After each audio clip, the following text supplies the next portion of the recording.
Looks like we're doing. Got the groom going on. Excellent. Gotta stay clean. Hello, everyone. Welcome to Use No Problem. It is Monday, October 2nd. 2nd? Yes, 2nd. Here we sit. We are now just hanging out and waiting. They took the ticker off of the stock, left the CUSIP behind, and now brokers are awaiting instructions. Corporate action, S1, whatever. The shorts still are claiming that they're winning, but they're still being charged interest rates, and the interest on their borrows went up. It's at 147%. So cost to borrow is like $350. They're still borrowing. You can look at the was it Ortex? I can't remember, whichever one. And see the there's still shares available to borrow. Shares are still being borrowed. They know it's not over, and so you can take all the yickety yak stuff from the shills you want, but it is not over. If it was over, they wouldn't be paying those guys to be on those subreddits on Twitter, trying to put a little worm in your ear. So here we are. We're sitting. We're waiting. We're hanging out. We're getting so good at twiddling thumbs. Oh, my thumbs are tired. They're so tired. FYI, I got a 2-day ban from Reddit for, I don't know, for violating the rules, but they won't tell me what rule I violated and what comment caused it. They posted a link saying, this is the comment in question, and then the link doesn't go anywhere. So, I don't know. I probably got mass reported by a bunch of shills. And so I told my roommate about all the shills that were betting $10,000, giving 10-to-1 odds, and talking about an escrow account. And he went on there and he found just dozens of them with the exact same language, different accounts doing the exact same thing over and over and over and over. They're reading from a script or a batch file if they're bots. And all I have to do is just be like, well, post face, tell us your name. And then they just go away because they don't have a face or a name. So yeah, that's where we are. We're sitting, we're waiting, we're hanging out. Yeah, supposedly Schwab offered people like $25 a share to just get it out of their accounts. But that's, I don't have mine in Schwab, I have mine in Fidelity. Fidelity's done nothing like that. So here we are. We're sitting, we're waiting. And there you got it. Okay, shall we do the new one? Let's do the new one. Bing! We'll end with the old one. How's that sound?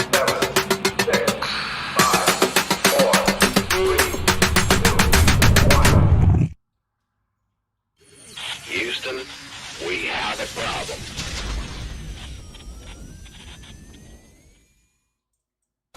Okay, off. There we go. All right.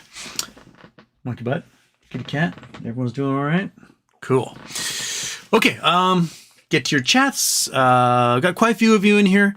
I got 2 hours basically. So I cannot guarantee I can get to everybody's chats. I try. I won't be able to go over time that much today. So, if you really need something answered, you can send a super chat. My roommate tells me I need to plug that more. So whatever. But I'll try to get to everybody I can. If you are pretty new to the channel, I just go down the live chat, try to hit every comment I can that has a question I can answer. If it's something I've answered before in the chat, sometimes I skip it, but, that's what we're trying to do. So, I think got a super chat already from Scott Lumley. Houston, first of all, happy birthday. Second, now that we have arrived and the shares are canceled, how exactly are we going to cash in? Do we have to wait until shares are distributed and sell those off? That's my guess, is that shares will be distributed. Now, there's all sorts of rumors that if this is a butterfly corporation, not just the name is Butterfly, but it's the Canadian business thing of Butterfly Corporation, where you take one company and you split it into multiple companies, and then you issue a share to holders in those different companies. We could get more than one share in more than one company. That'd be kind of sexy. So here we are. We're just hanging out, and all we can do is wait. We have to wait. There has to be an S1 filed from Butterfly at some point. They've got 901 million shares. who are they going to? So we still need an S1. We probably need a 10K or a 10Q. 10K would probably do it. 10Q is for like a yearly report. And we're just going to see if those pop in. There's still stuff being submitted to the docket. Somebody appealed the bankruptcy. 2 dudes, one in France, one in New York, something like that. But they didn't say like what grounds they're appealing on. I don't know. I don't know who they are, why they're appealing, what standing they have. Are they shareholders? Are they bondholders? Are they creditors? I don't know. So there's that. I guess we'll depend on if the court accepts it or not. And we're just going to wait for more dockets to drop. If the dockets drop, throw it in the chat. Let us know if there's any filings that came in there. We'd all love to see them, and stare at them, and read them, and absorb them. And yeah. Okay. Michael Mystery, yippee. Says 54. Nice. Ken Booth. Yes. Joshua Dean. I'm down. Trey Spider, Houston. So what's the latest on BBYQ Butterfly? Well, I think I just did that. Justin G. Also heard that paying out options as well on the days that the strikes expire. Yes, they're making all options expire on October 20th, I think is what that thing said. And that they're going to pay out the cash value of those options. So I guess whatever the share price is, that's what you'll get for 100 shares by the 20th. I don't know what that means. I've never seen anything like that before. This one is new to me. This is a letter from the OCC, I think, to the public. Wow, it's a memo of some kind. Tropics here. Michael Steegs, Houston. Unfortunately, I could not participate in Butterfly. My broker in the Netherlands, Saxo Bank, does not allow OTC. I have 9,000 GME. Can you tell me if there is an upside soon? Well, if Butterfly explodes in the way that we hope it will, it'll probably cause the entire basket to explode. And so people that have GME, AMC, costs, whatever, all those meme stocks, they'll probably all rocket at the same time with each other as a result. Because if you're getting liquidated out of existence on one of your short plays, then you're probably getting liquidated out of existence for all of your short plays at that point, because your assets under management collapse so much versus the liabilities of your short plays that you're probably done. So that's what I'm thinking.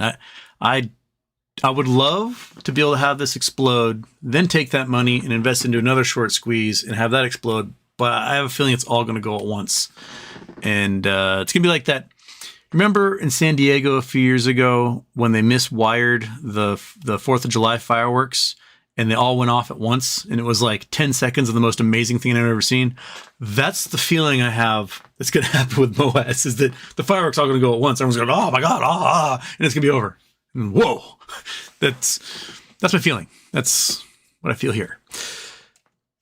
Lise Sasa, or Lise Sasa, Lise. Hi, using nice price movement on finger today. What's your price target and exit strategy?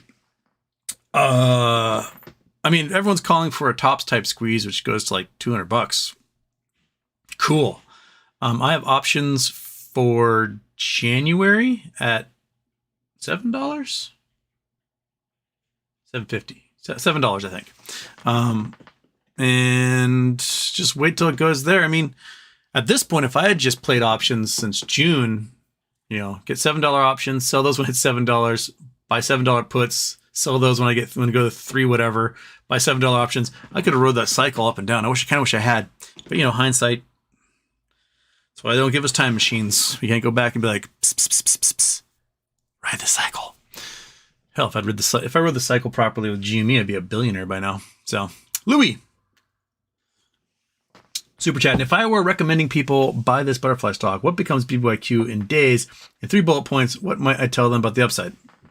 I mean, if you can buy it, I plan on, if it opens again, which is my feeling that it's going to. So basically, what appears to be happening is you have a name change. You're probably going to have a CUSIP change, especially when they redistribute shares. And you're going to have a distribution. And those 3 things are catalysts alone for a squeeze. It happened with American Airlines. It happened with Hertz. Other companies coming out of bankruptcy. And the difference is this time is that we have heavily shorted stock and cajillions of us morons have gobbled it up and are sitting on it and refusing to sell. So if it comes time to where, brokers have to close short positions on folks in order to do the distribution, it might be really, really, really, really, really hard for them to do that, because we're not going to sell until the price is stupid. And that's the upside.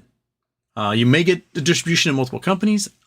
I don't know. Again, we're waiting for the S1, and we want to see what that's going to say. And depending on the language of S1 and what they're asking, there may be a period of time they have to wait until the Securities and Exchange Commission approves the S1. You can do it in a way like, hey, we're going to distribute this as our date, whatever, kind of like you do with dividends. And then that's just like, this is the ex-div date, this is the data record, blah, blah. Or if they're doing something spectacularly weird, they may have to have somebody at the SEC go, I'm going to make sure this is okay.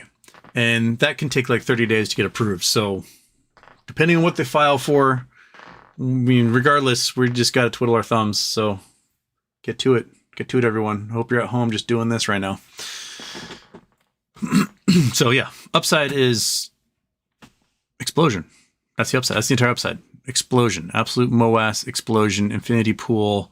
Retirement numbers. That's the upside. The downside is tax write-off for next year. That's the downside. So, play as you like. I bought a Powerball ticket. I'm probably going to lose $4 on that. But, the upside is I get $1 billion. Cool. All right. Cool. Stupid hangnail. Get off my hand.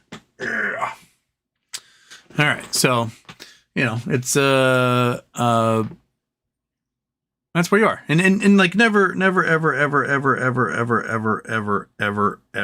ever invest more than you're willing to lose. Right? That's the basic rule. Be prepared. I think of this entirely as an entertainment expense, right? All what's happening is really, really interesting, and my brain is wrinkling constantly as I read documents, as I learn about different rules and laws, as I converse with all of you, and we sit here, we talk about this stuff, we waste our time while we twiddle our thumbs. It's entirely entertainment expense to me, and I don't go into a movie theater expecting to come out with more than $12, right? I gave $12 to the guy at ticket booth. I go watch a movie for a couple hours. I'm not going to get my $12 back then. It's gone. It's entertainment expense. Now, it could be some sort of magical thing where they give you $14 when you come out. But so this is, as long as you treat it like an entertainment expense, then, you're zen. If you mortgaged your house and sold your kids into slavery or something to pay for this, you're doing it wrong. Don't do that. Don't do that on any investment ever. That is, you need to go to Gamblers Anonymous if you're doing stuff like that. So, never invest more than you're willing to lose. Ever. It is discretionary spending. You're not going without food or feeding your kids to pay for this thing. Don't ever invest like that. Ever. So just, chill out, relax, have your mind theater, play all sorts of scenarios in your head, and enjoy the time spent thinking. Because thinking is fun. Thinking's a lot of fun. Okay. Future maxing off. My son asked, Dad, every time I talk to girls, I get butterflies in my stomach. What should I do? I gently put my arm around him and replied, that's easy, son. Stop eating caterpillars. That's so dumb. All right, Christopher Falvey. I only have a small 5,000 position. I'm very interested in the mechanics of this play. You and me both, man. You and me both. I'm super jelly of people that have a million shares. I wish I didn't have that kind of liquidity to begin with. So, and I hope those people didn't mortgage their house to do it. But, it could be a win, a giant win. I have a helicopter and a house in every nation type win. Right, Monkey? What's going on, buddy? Huh? You wandering the house? Were you following the kitten around? Is that what you're doing? Yeah, it's okay. All right. Yeah. Good dog. Okay. Luger Speed. Midday today, E-Trade changed the BBYQ value to 0, but still shows my shares in it. Fidelity did not change the value of mine. They showed the last listed price, which was 7.89 cents. But they did remove the ticker and left the CUSIP number. So we're sitting and waiting. If you were in the MMTLP trade, you know all about having a CUSIP number and waiting for something to happen. So this isn't the first time we've seen this. Other bankruptcy plays, the company just vanishes, right? Just floats off into the pink sheet sunset, and the price slowly goes down to seller boxed. Until something weird happens, like Toys R Us today spiked 1,400%, right? That's a bankrupt company. Why would it go up 1,400%? Weird things are happening. So here we sit and we wait and we wonder and we try to figure out exactly what's going to happen. I don't know the true play. I honestly don't. I just know something's going to happen. They have to file an S1 at some point. They have to file a 10K at some point. They have to distribute those 901 million shares they have. And we're going to see what happens. Best I can do is speculate. And until we get like, the filing from the Edgar or from the bankruptcy docket or something, tell us what's happening. Louis, Houston, please. Game theory, BBYK, Bobby play from BYQ play, Bobby play from what we know now. I mean, I think I have, but okay. We'll just cover the whole thing for those who have not been here to see the whole thing. Bed Bath & Beyond went into bankruptcy. The secured creditors own $1.5 billion in debt that Bed Bath & Beyond owed. Bed Bath & Beyond can't pay it. That's why they're in bankruptcy.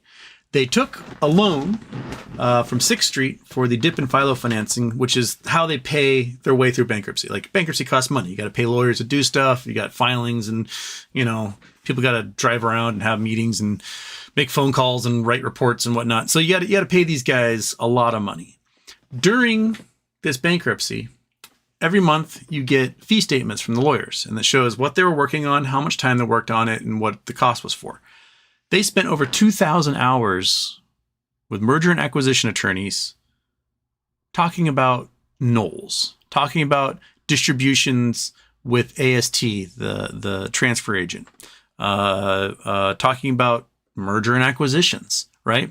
Talking about replacing debt with equity, so that these creditors, they might be owed $1.5 billion, but they're not going to get $1.5 billion, so they're going to take equity in the company in lieu of that $1.5 billion. This is very possible. These nolles, these net operating losses, can be worth a lot of money, and it allows you to write off pretty much all your profit as a loss year over year until you run out of the nolles. Super valuable. I have no idea what the value is. The Shills tell me it's only $800 million, which is like, okay. The creditors probably bought most of that debt, most of those bonds for pennies on the dollar for maybe $30 million, right? So they get $800 million out of it. Good job, right? I think it's probably for a lot more than that because they were posting losses of billions. So the nolles are probably over $1 billion. If those creditors want the equity and want to benefit from the nolles, the IRS has a law. I can't remember the name off the top of my head. It's like 323 or something. That if you accept nolles in if you accept equity in lieu of credit to benefit from nolles, then 50% of the company that comes out of it must be the existing shareholders in the bankrupt company, meaning us.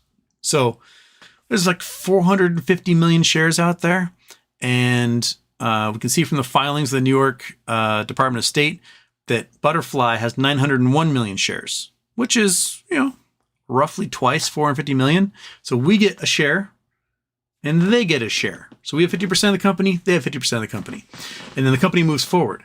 Now, a Butterfly corporation is a thing taught in Canadian business school about taking a company that has multiple parts that can be split off, splitting those companies apart, and then giving everyone a share for each one. So if you have one share in one big company, you now have one share in a smaller company and a smaller company. Ryan Cohen is listed as a creditor. He's a Canadian business school dude, right? He's from Canada. He knows all about these butterfly things. Plus the beauty of a caterpillar going into its chrysalis and then coming out blossoming as this beautiful butterfly and flapping all over the place is beautiful metaphors.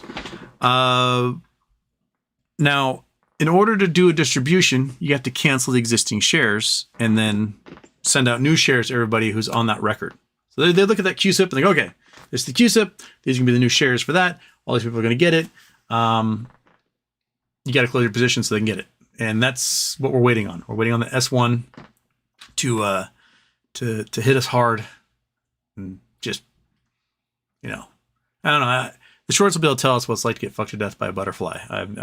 I personally hope to never experience that, but I think they're going to know. And we get to watch. Oh, yes. Yeah.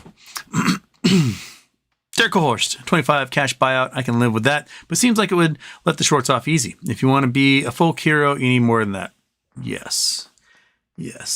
I want more than that. That gets me a nice chunk of change. I can go do some cool stuff with it and, travel for a while and set some aside and whatnot. But that's not what I want. I want never have to work again, help all my friends and family, watch hedge funds die. That's what I want. So that's my price. Dmitry Maximov, what's the opposite of butterfly? Margarine walk?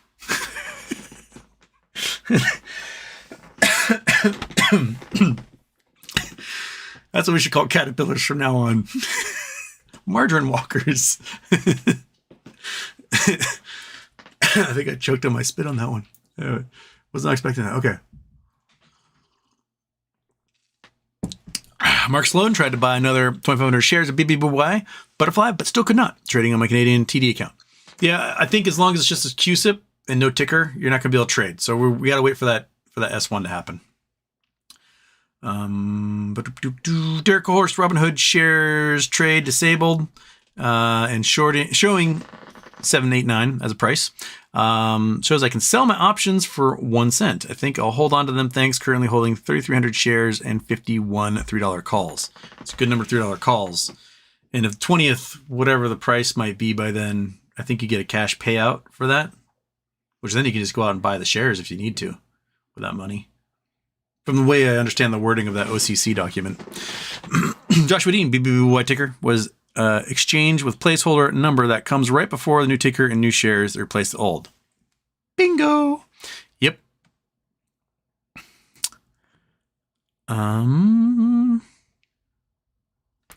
Derek Horse, Michael Steegs, I plan on putting 20% of my winnings in GME if it doesn't blow at the same time.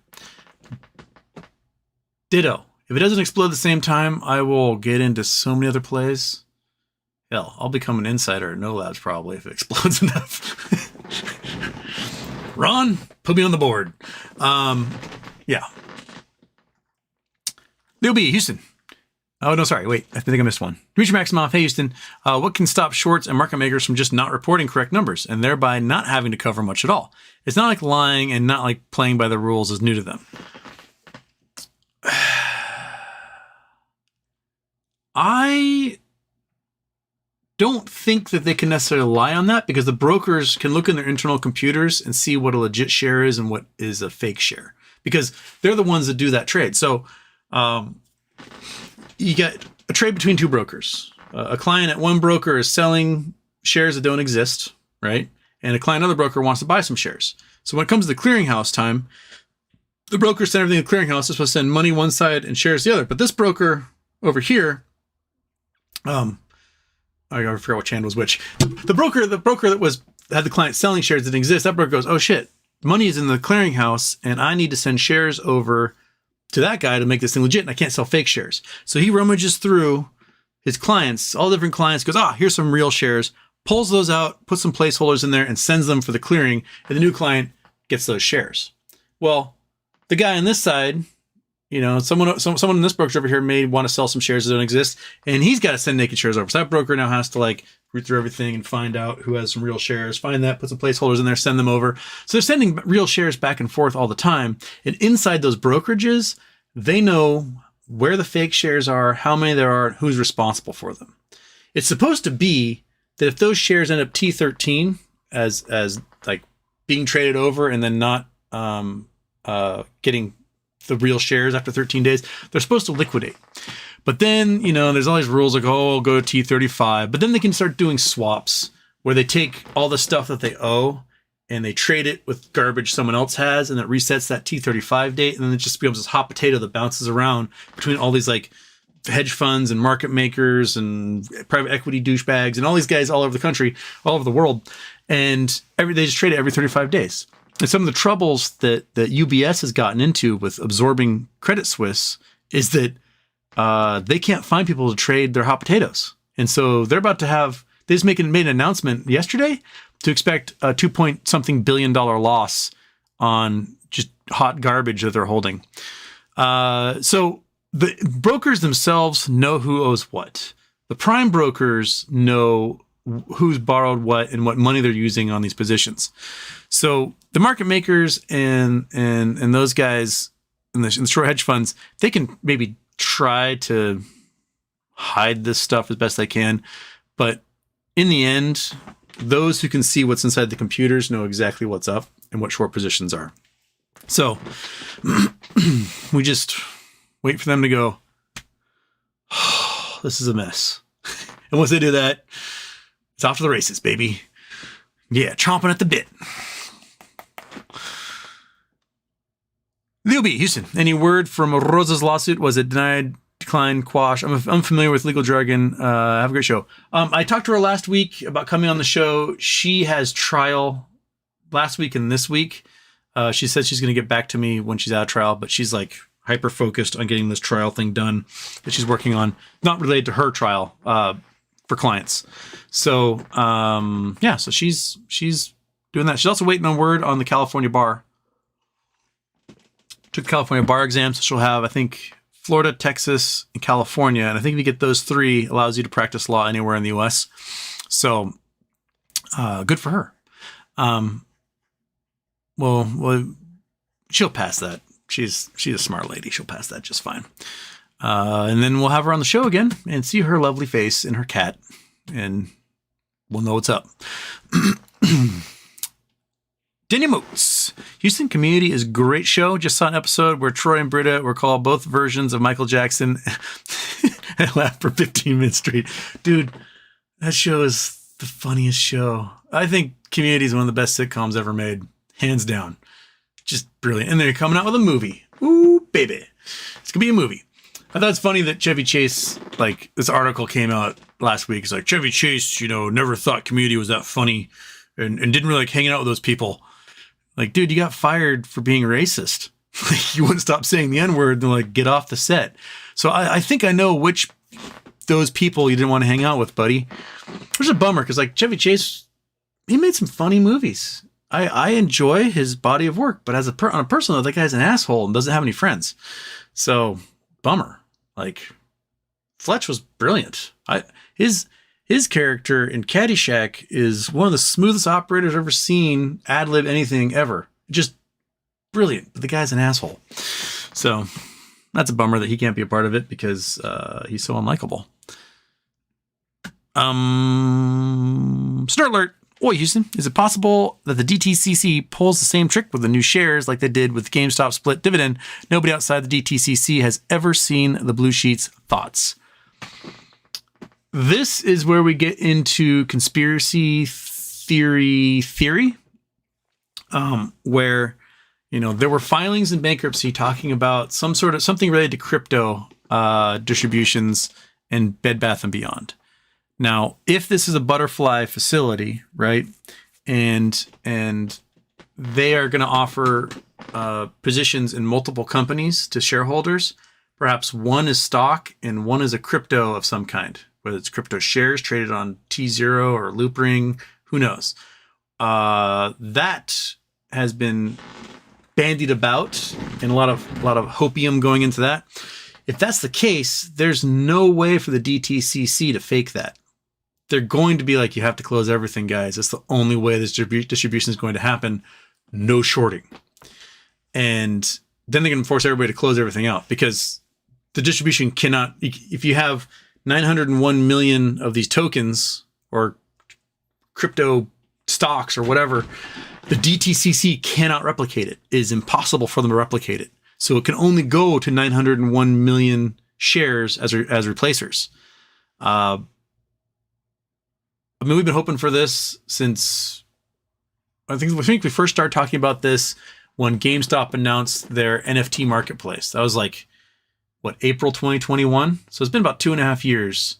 We've been hoping that somebody would have the balls to blockchain a stock. So could this be it? We thought Gmail would do his distribution. We thought, multiple times that this would happen. So I've been burned on this, but at the same time, like, there's a little tickle back there of hope that they would do something like that to absolutely just like crush their testicles in a vice. Lost Waves, Too Soon Jr. on your celebration last Friday. Let the funds hit the back account first. Oh, bank account first. Well, I mean, I'm dancing. We're up by 40 points, and there's 2 minutes left on the clock. I'm dancing. The quarterback's taking a knee. We're good.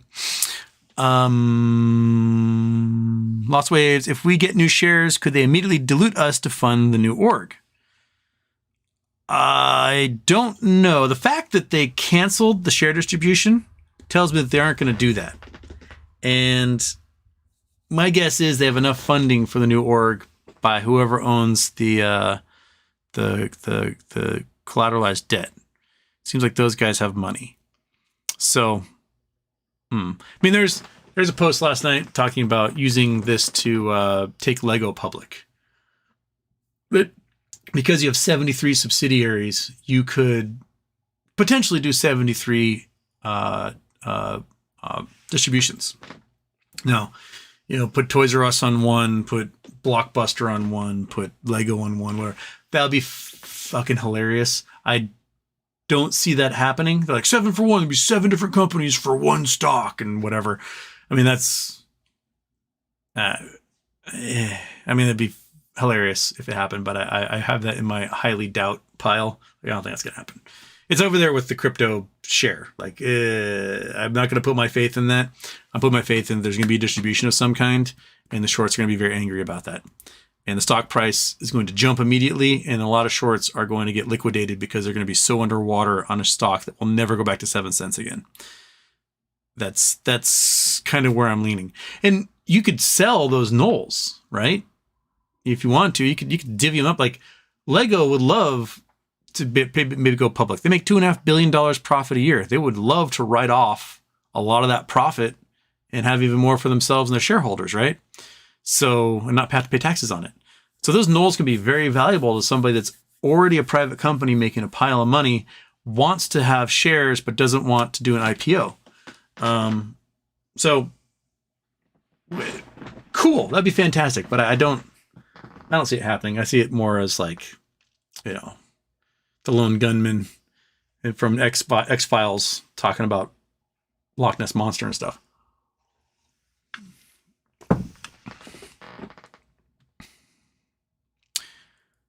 Joshua Dean. They would need to close the previous short position first, which would cause the price to explode. Bingo. Dimitri Maximoff, 7 of 9. Deanna Troy, Dr. Crusher, to marry, date, or just one night stand with your choice.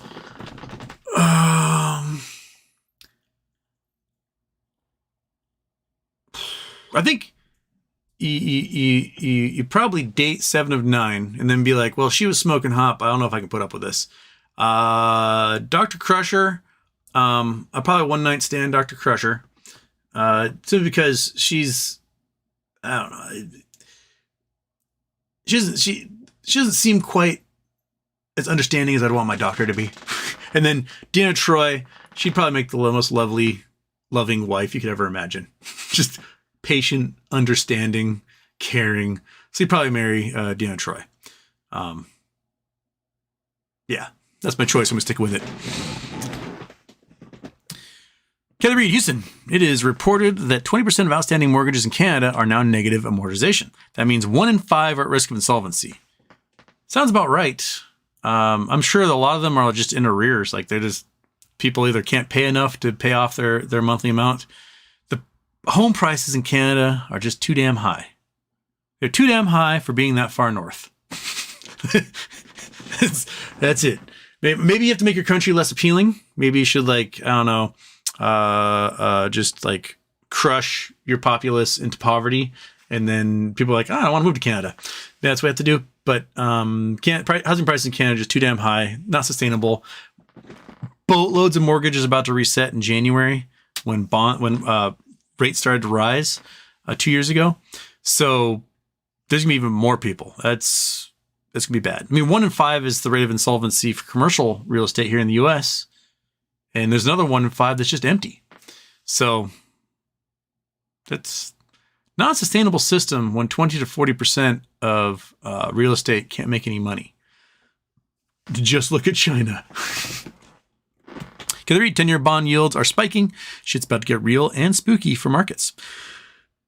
As well predicted for years, buckle up, apes. Click. G-Phone, HW, not an option holder, but I guess the OCC's memo is changing all far-dated BBYQ's options expired October 20th. Yeah, which makes you think, like, something is supposed to happen before the 20th? Right? Like, we should expect something happen before the 20th. Danny Holcomb, nice. I need a distraction. Bring it on, Wade. Kendi, KYP is here. Houston, tired, but here for some more tea. Dimitri Maximoff, sounds like they blocked you because they didn't want you spreading all this cheer about the hedge funds being effed in the A. It's true. I like to talk about butterfly sex. Jason Blackwell, Houston.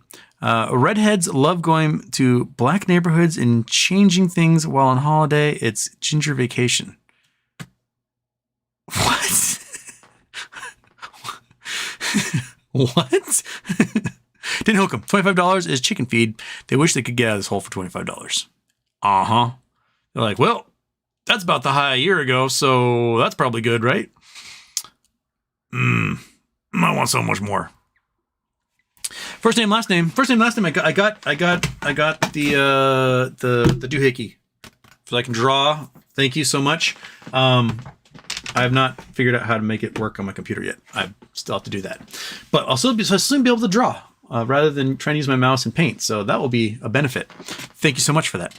Anyway, my notification came pretty late in the game. Hope you have a good show. I will watch later. If I can think of any questions, I'll post as necessary. Hope you won this one. I sure could use a vacation. Ditto. Brenda, Queen of Swords. Hey, Houston, can you try to verify if BFly, the existing ticker on the market, is or is not New BBYQ? It is not. It is a different company entirely. It is not this company. So I wonder if did their price go up today because people were buying? Because that happened when Zuckerberg changed his company to Meta. Meta Materials had a spike in buying. BFly. Nope, their stock didn't do anything today, so no one was jumping in there to buy. So I was curious to see if a bunch of people would get it. Because, like, remember AMC Entertainment and AMC Theaters are two different companies, and they were constantly, like, people were mistaking one for the other and buying, because one's AMC X and one's AMC, and they're, like, buying options in the wrong company, then can't figure out why their options weren't going in the money and stuff. There are other companies out there, and BFly is not the same company.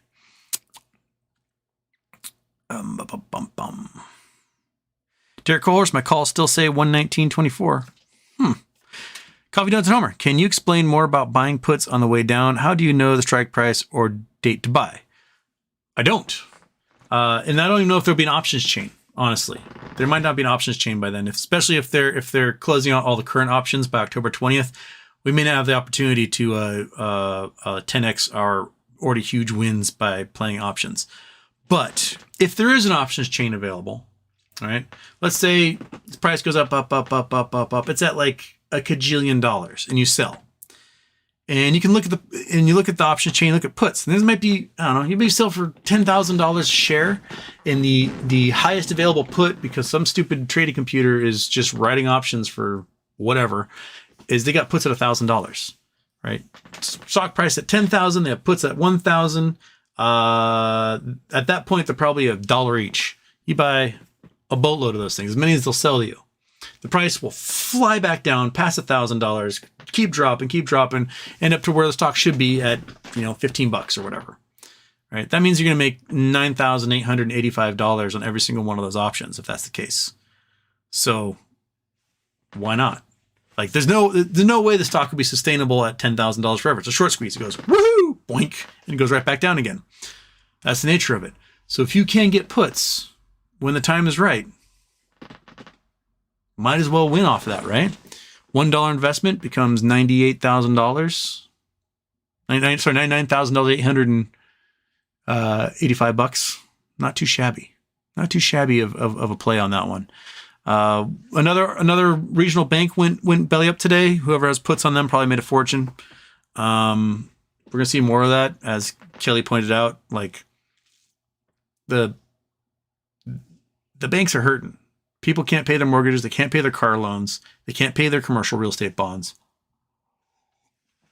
All the depositors' money is tied up in those things, and the banks are like, oh, please just bail us out. We can't bail them out yet. Not until stuff starts failing like crazy. And then the government's like, okay, our high interest rates worked. We put everybody out of work. Inflation is gone. Now we can start spending money. That's what they're waiting for. Just from Dax, did any filings for Butterfly drop? Just a couple of things in the bankruptcy docket. Nothing on the SEC Edgar yet. No, says, so curious to hear more from Houston. German brokers just don't let you trade any BBYQ or anything. Ours aren't doing it either at the moment, while we just sit as a naked CUSIP. Derek Colhorst, Houston. Also, I would urge selling apes not to spend more than 20% of their winnings on puts. Trying to win twice doesn't lose at all. Not financially. Oh, you wouldn't be able to buy that many puts anyway. Like, if puts for some reason are available, you wouldn't be able to buy that many. Like, if you look at other plays, you know, puts that are currently way out of the money, there's like 18 of them, right? So are they going to write 1 million of those? I doubt it.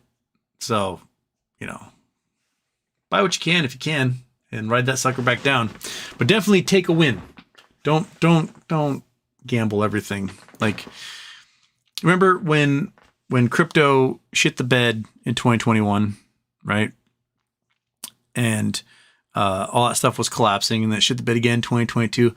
Well, there's guys who had like $75 million in oh crap, what was that coin that went belly up? It was that Tire Exchange in their coin, the Korean guy who's like under arrest. Luna. They had $75 million in Luna, and like they held all the way to zero. Dude, if you end up with $75 million in something, just fucking sell it. Go buy some dividend stocks, retire. Like, just, if you have $75 million in something and you didn't already have $75 million before, get out now. Put some stuff into something that gets you in index funds, dividend stocks, where it gets you some annuities, and you know, live off of that, and then maybe degenerately gamble. I mean, you can live comfortably with a $5 million nest egg, and you can go gamble the other $70 million if you want to. But like, don't just have it all blink out of existence because you're a tool. You think that this company that's going bankrupt is somehow going to, like, you know, come back when it was a fraud. Like, Bed Bath & Beyond is different because it wasn't a fraud, right? They have something of value that someone wants. Luna was a fraud. They took your money, they lent their money to themselves, and then they spent your money. Just like FTX did, just like Binance has done. Wait to see if crypto.com and Coinbase did the same thing. But it was all, you know, someone got mad at me the other day because the guy posted, like, I'm an OG, you know, ape because I held Enron to zero. Like, dude, Enron was a fraud. It was a giant private equity douchebag fraud scheme. Like, it's different than a company that provides a service and gets attacked by short hedge funds versus a company that just did fraud and then died because of their fraud. That was Luna. And if you have $75 million in a company like Luna, get out while you can. It's not going to last. Javier, problem solver. Why do you think GME dumped so hard today? Because they're getting shorted. What did GME do today? I was reading all butterfly stuff today. Oh man, that is a hard dump. Right off the get-go. Now $15. Oh, delicious. Oh man. My guess is that they've got to short everything they can while they can to get as much cash as they can to go send off to the Caymans because they know the end is nigh. So, I mean, if you can't buy any BBYQ, that guy's sitting right there just winking at you going, come on over, girl. Come over here.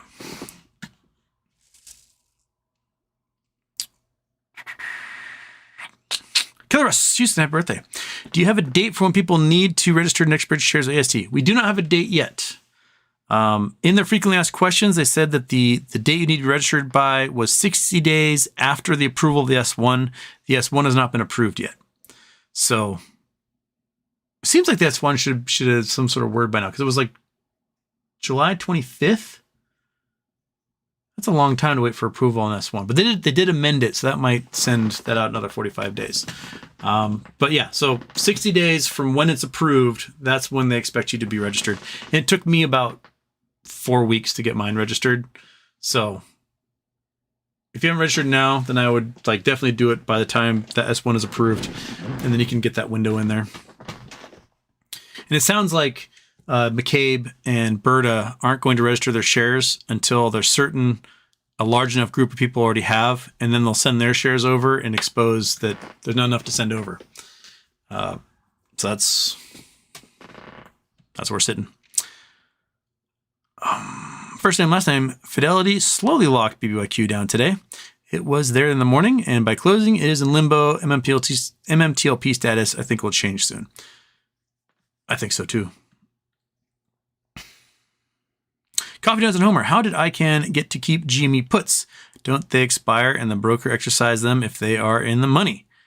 They would. I don't. Did he buy puts or did he short? I thought he shorted like $750 million from when it was like $400. So he's been in the money the entire time. I don't know. Do you know? Do you black orb of absorption of light? Huh? Look at you. Look at you, little circle. There's just a formless little ball in there. Look at that. Look at that guy. Living his best life right there. I wish I could do that.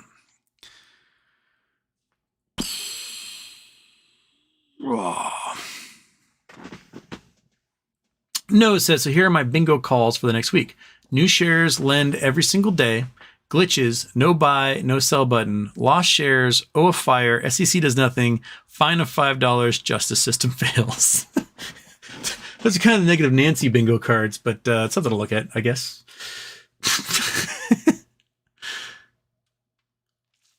Wayne Christensen, I no longer show BBYQ my Fidelity account. It's gone. Mine shows the CUSIP number. Look for the CUSIP number. It's what is the number on it? In Fidelity, it is.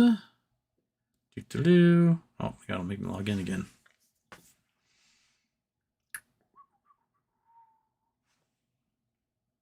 Yes, I want to click on that one. I want to click on that one. It's 075896-100. That is the CUSIP number in my Fidelity account. So it's there. All my shares are there. I took a screenshot of it just in case. And yeah. Boom. I still got it in my Fidelity.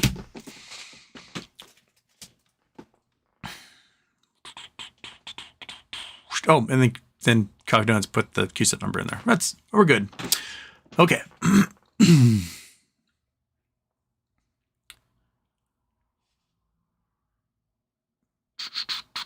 Talking about hammering GME down. Change for the CUSIP. First name, last name was excited by it 7 cents this morning. Me too, and I couldn't. So, oh well. I guess we sit and wait. Got the hands we were dealt. Scott Paul, that's the sound of me backing up the truck to buy this GameStop dip.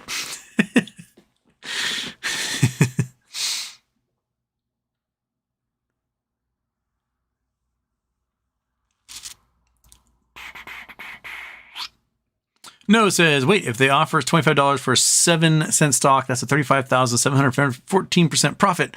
So I think we can easily assume far more is the real value. Ding, ding. Yes, sir. That's the way I see it.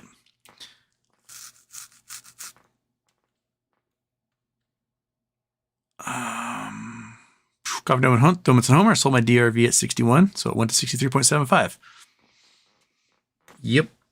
Housing news. When's the next housing news come out for October? Usually they reveal housing data at some point. That might cause some DRV to rocket. Joshua Dean, if the stock moves into a short squeeze, you can buy nearly any call you can afford and make a killing. January options that are around $40 strike price could be really cheap and turn into insane profits. Truth, right? Wasn't that what DFV had done? He had a bunch of like 45 calls he bought for $1, and he had thousands of them. Like, it's there for taking. It's Liddy's here. Woohoo! Butter me fly. From Decatur Raw.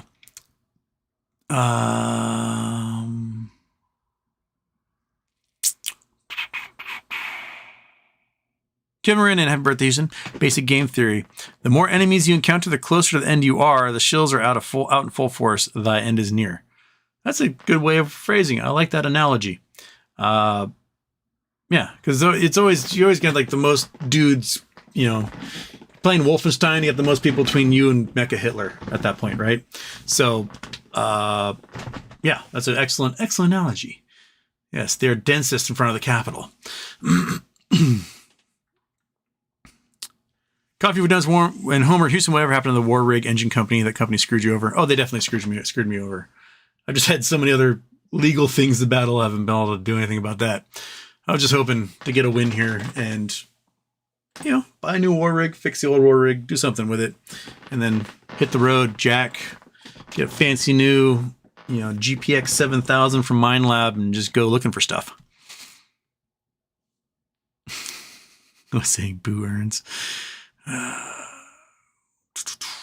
Pivian, did anyone post the chat with Schwab? Yes. Chat got posted to Twitter. Someone sent me the link to that. I'm sure others can send it to you.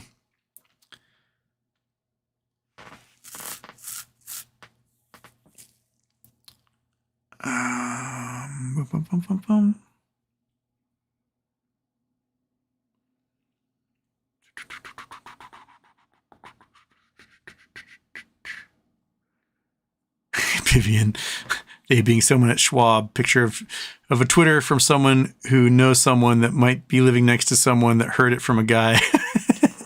Yeah, probably.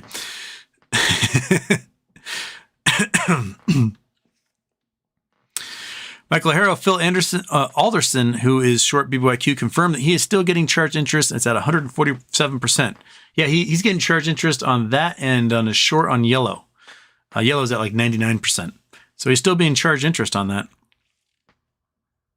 First name, last name is really sad. The wealthy have access to make themselves more so. And we sit here twiddling our thumbs, hoping that the actual system works the way it should. And it's infuriating that it doesn't.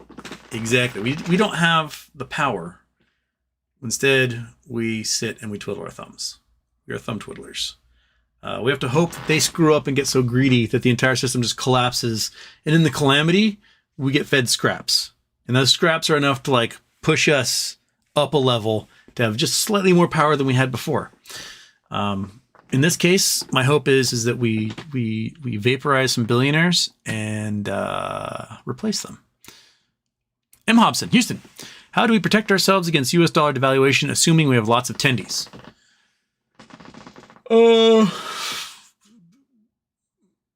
Move to Guatemala?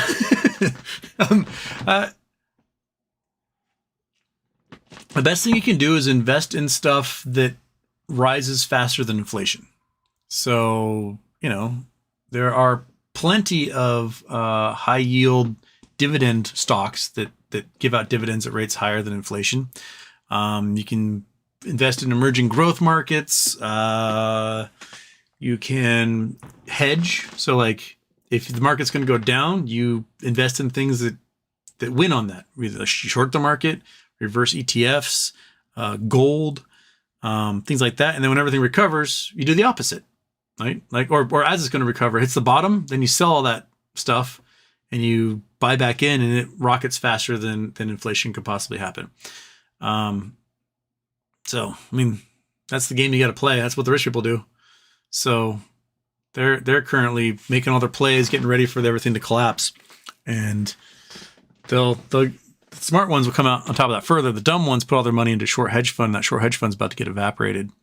So don't do that. Don't put your money into a short hedge fund that's about to get evaporated, because they're shorting the wrong things in the short hedge funds.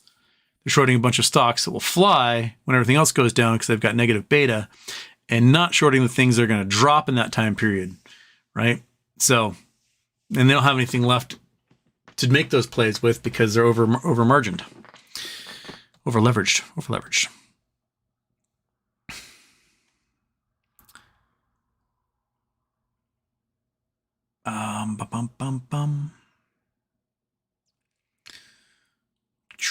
Going through. Okay, that was not different. That is talking about the same thing. That's the Sanderson thing. First name, last name. It really is sad. Oh, we did that one. Okay, never mind. Oh, yeah, I read that already. Is it factory? Is Zet factory?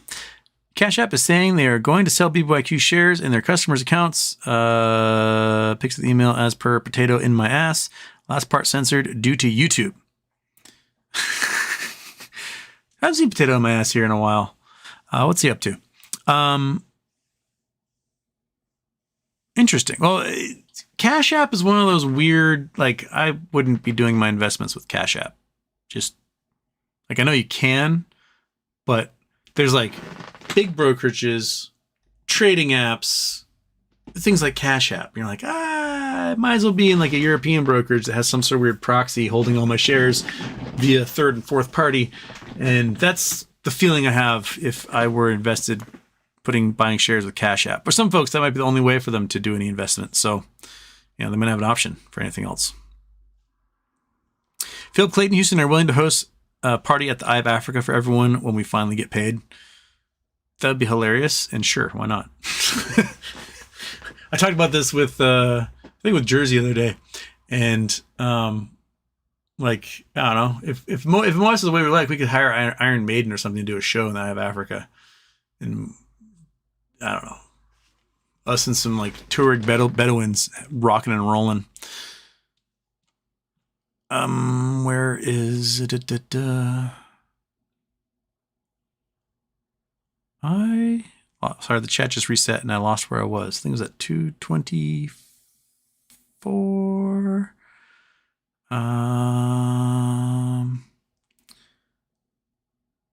Ludicrous speed. Finger seems to be heating up. Timer is S3 was approved. I know, I need some like juice on that sucker. Tried to buy some nolles at 24 cents. No luck. It has been barcoding. Interesting enough. That is really low. That is freakishly low. Oh my gosh. Come on, explode so I can buy 8 million of those things. And like on no news whatsoever. Their last news was their earnings report 6 weeks ago, 5 weeks ago. So, like, why? Why is it being hammered down? Are you just hammering it down because you know that they're going to come out with like, hey, our phase 3 trials were awesome. We're filing for FDA approval. And yeah, that's my guess.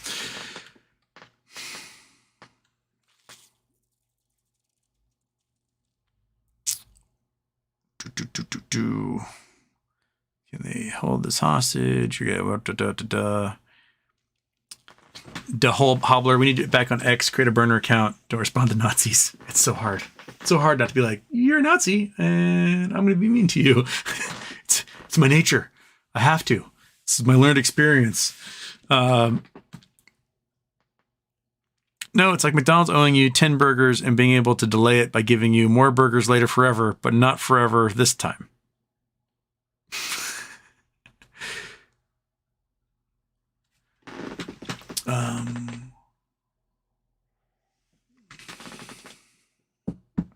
Shills be like, you farge in ice holes.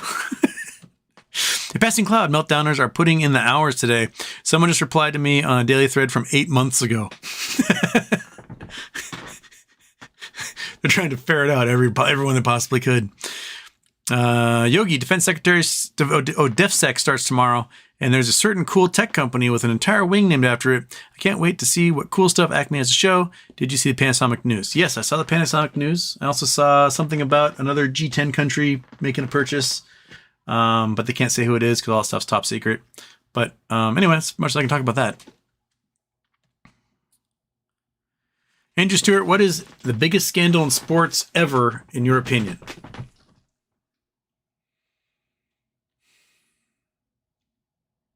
I mean, old timers would probably say the Black Sox scandal. In my lifetime, the biggest one that stuck out for me in my life was 1988 Olympics when Ben Johnson from Canada crushed the world record in the 100 meters and won gold. And then it was found out he tested positive for steroids and had that stripped from him. And then Carl Lewis ended up getting gold as a result. Probably that. And then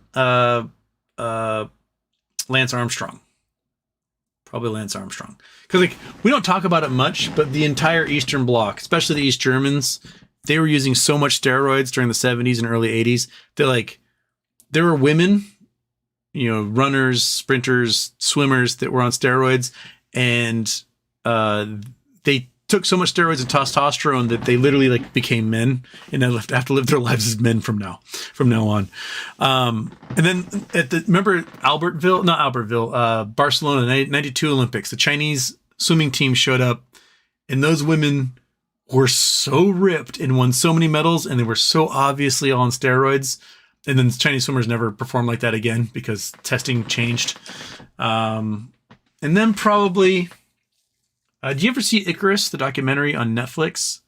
So it's a fascinating documentary. So it started out this guy's, he's a casual. He likes cycling. He's not professional. He does it as a hobby. He does races and stuff. And he's like, hey, I'm doing a documentary. I'm going to juice myself as much as I can, doing it the exact ways that these guys try to get away from it. Blood transfusions and testosterone and everything, using stuff like the clear that Bonds used. And in the process of like, hey, my performance times are going up, all these things, he gets introduced to the Russian scientist who is in charge of the 2014 Winter Olympic team and juicing up all those athletes.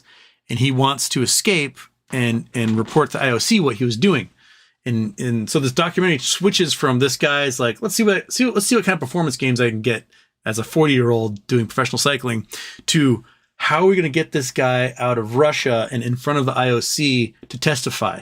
And that caused like Russia to not be allowed to participate in the Olympics, and people have to like perform on the Olympic flag and stuff.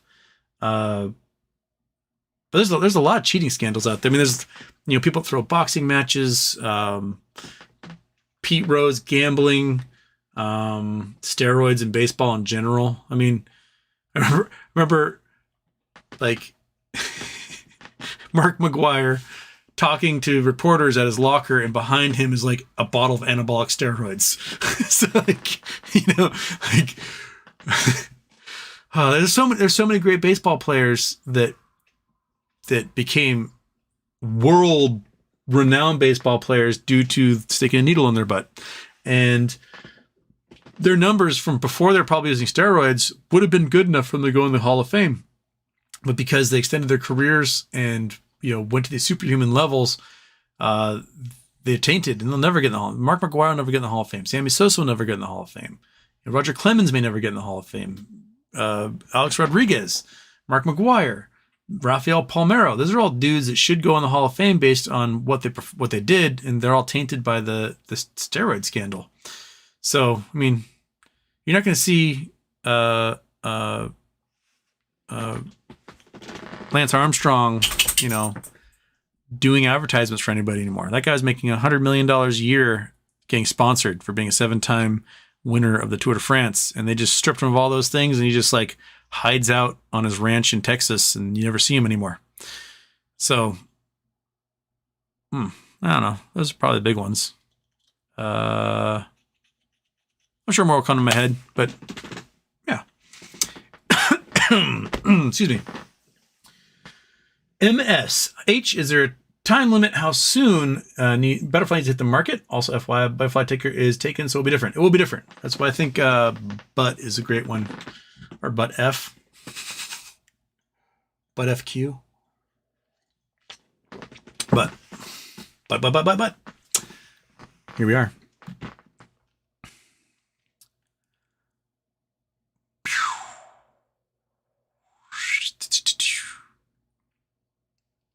Eileen's here.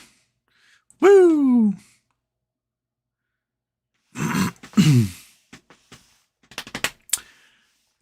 Welcome, Eileen. The KJARO $25 is fake. I have not seen if it's real or fake, but, you know, that's hopium at least. Joseph Stewart, man, posting like a madman today before the ban. Funny, all the names are like blocked guy 1, blocked guy 2. Yep, and they all want to bet you $10,000, give you 10 to 1 odds, put it in escrow, but they won't tell you who they are or give you a name. They love to do that. Different Lime, Houston, I have 80 GME, 42 AMC, and 2,000 BBYQ. How's that meme profile looking for retirement? I mean, if it gets the thousands a share on BBYQ alone, you're good. Oop. Scott Lumley, Houston. Would you consider Tyson chowing down Holyfield's ear a scandal? I mean, that was definitely a scandal.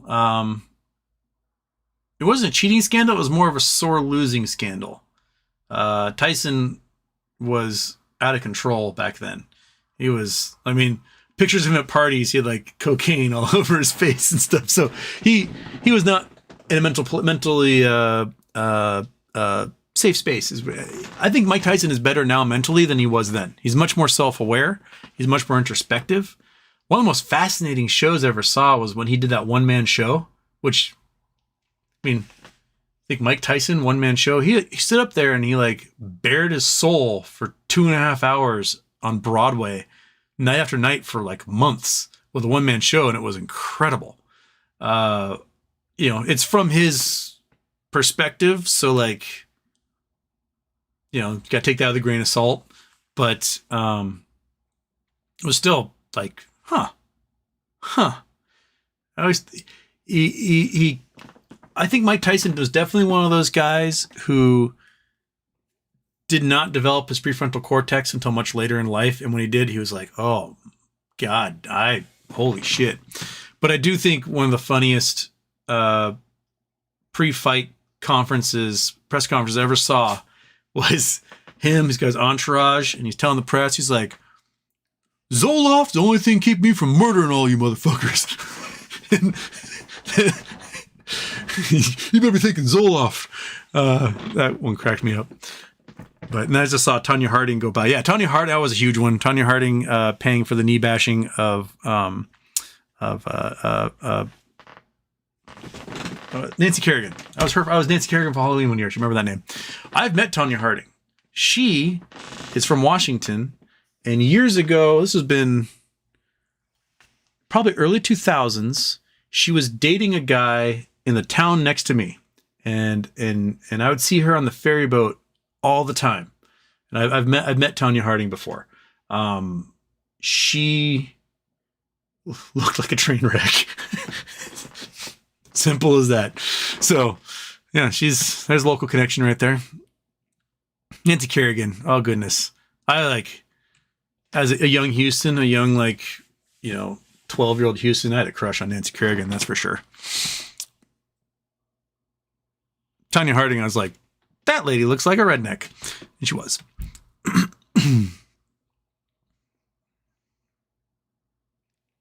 Here in Southern Houston, the S3 was approved by the SEC today for Univest Investment Bank that has $4.3 billion under assets to buy up $300 million of finger stock.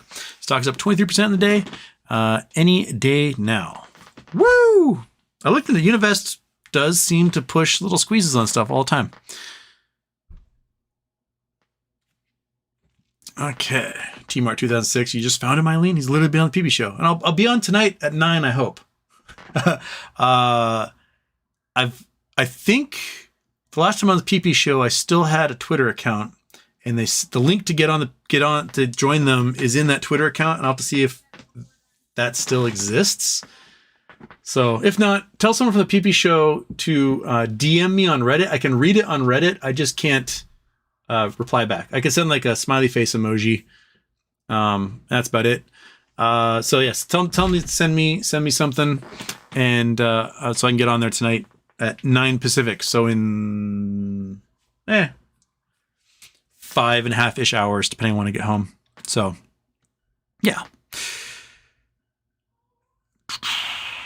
Roberto Zhu, good night from Sweden. 24 p.m. very soon. I love 24-hour clocks.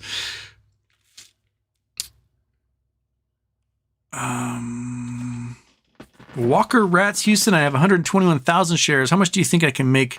Kind of want 20 million at least for the last 2 years of hell. If you have 121,000 shares, you have a boatload. $10 puts you at 1.2 million, right? $100 puts you at 12 million. And to get to 20 million, you had to be at $200. A little less $200, like $180 a share. You're at 20 million. I personally think it will go higher than that and hope it will go higher than that. I can be comfortable at $100. That probably allows me to retire or get close to it. But $1,000, that's all the fuck you money I could ever want. Well, you have 10 times the shares I do, so you can probably have a lower threshold than I would hope to have. So there we go. DKK is going to bed. What's ticker for butterflies? Ask Erica. We do not know. We have no ticker yet.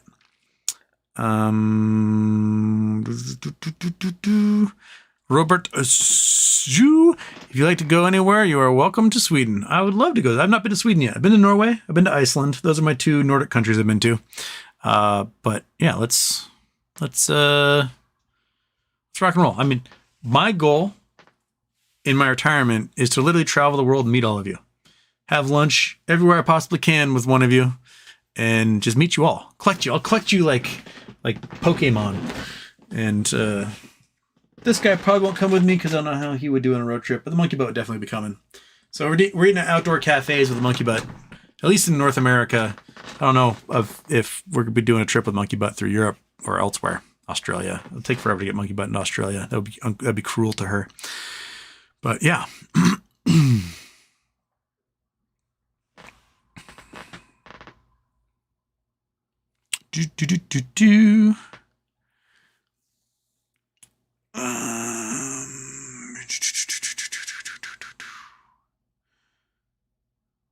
Zachary DeIlia, thanks for the answers earlier, Houston. Most welcome. Don Caesar Shadem, what will happen with BBIG? My gambling portfolio is a graveyard of Party City, Revlon, and so on. I'm hoping to get one of the BBIG fellows on here at some point. I think they did win their court case and got receivership. I don't know what that means for the future, if they're going to develop a new board or who the receiver is even. So I was hoping to have them on and get an update, but we will see. We will see.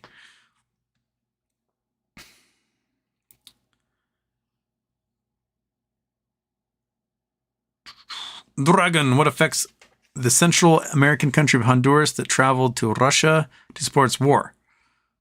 I don't know. I know Cubans apparently went and fought there. I don't know. I haven't heard anybody from Honduras going to fight with Russia. I don't know, Dragon. I'll have to read up on that one.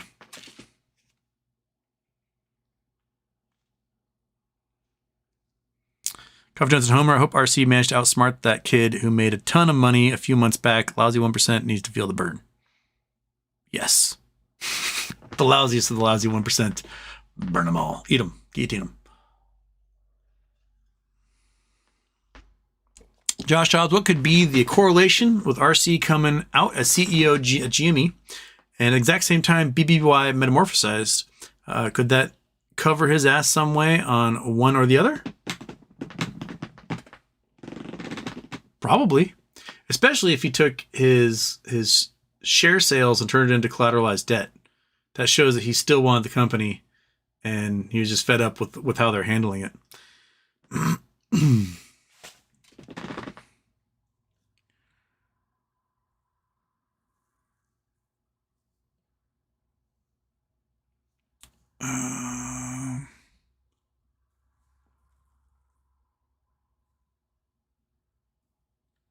People talking about Toys R Us. Yeah, Toys R Us exploded today. They're opening stores, but Toys R Us is owned by Macy's. So the stock that says Toys R Us is from the bankrupt version of Toys R Us. So I don't think it's exactly associated with the actual Toys R Us that's owned by Macy's now. So why it went up? You got me. FOMO? People just FOMOing wrong? I don't know.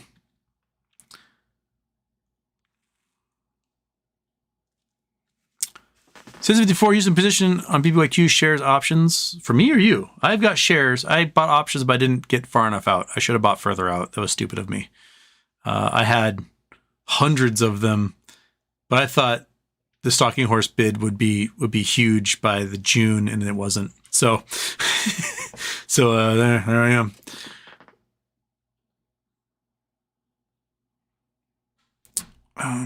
Grape Knowles, or Grape Nuts, as we say here.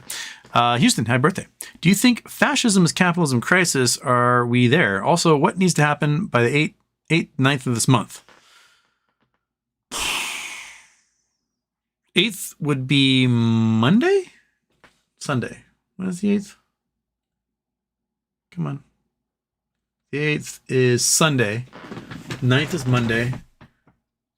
I think from what UCopy was talking about, there's a certain form filed back in June that if there isn't a distribution agreement set out by then something weird happens with our shares. So I assume something has to happen this week with Butterfly. But the other question is fascism capitalism crisis?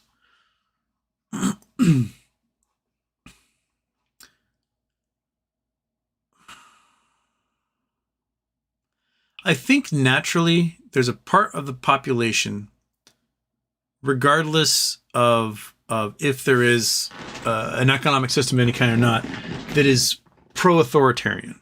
It could be pro-authoritarian of the Soviet Socialist Republic, pro-authoritarian of Mussolini or something. But there's a group of people that just want to be told what to do, and on some level in their brain, they like to be told what to do. They like the order, and they don't want to think about things, and that's what they want. Then those people will just go whichever way, that leader tells them to go. They're like, cool, if the leader told me to do this thing, I'm going to do that thing. I feel good about this. On top of that layer are the folks who love to tell people what to do, and they get like a sick, awesome thrill out of it. And the more like depraved they can make it, then the more they're going to win. And those folks float to the top because they're willing to do anything to appease those masters and just to become the masters themselves. And then you have like, the conniving sociopaths, psychopaths, narcissists who like become the actual leader. And I think a system of capitalism that does not put checks and balances on those people with cluster B personality disorders, that's when they run out. That's when democracy starts to come into crisis. And unfettered capitalism is a way of destroying a whole bunch of lives, thrusting a few into the spotlight, and if they've got sick intentions, they can do whatever they want to all these people down here. And that's why I think, people are rally, the regulations, get rid of the regulations. Every time we get rid of regulations, it causes an economic crisis because those regulations get put in place as sort of fail-safes against the unfettered capitalism. We can't have a laissez-faire system. Laissez-faire capitalism destroys everyone, builds monopolies, absolutely just crushes the economy every time we do it. And so, we get this huge boom-bust cycle as a result. And what we developed was a system of a regulated market. And so we'd have, slightly little boom-busts, but overall, the stock price and economy would go up year over year forever as a result. But people want a quick buck are like, let's get rid of those regulations so they can get like a quick woohoo out of that. And then it drops, really hard again because, all of a sudden every home that's being sold is being sold with a adjustable rate mortgage. Speculators are everywhere and the economy collapses, stuff like that. So capitalism goes in crisis whenever we take like regulations off of it. So, it makes things more expensive to have regulations, but it also, would make it so you wouldn't have your Bernie Madoffs and your Ken Griffins and your Enrons. So in the end, it saves you money. Jay Drukas, thoughts on Toys R Us and movement today? What do you think it woke up, and do you think it will run more? I think it's FOMO from people who don't understand that the Toys R Us ticker doesn't actually represent the current Toys R Us, which is privately held by Macy's. But maybe they'll go out and they'll buy the ticker name or something, and something will happen. I don't know.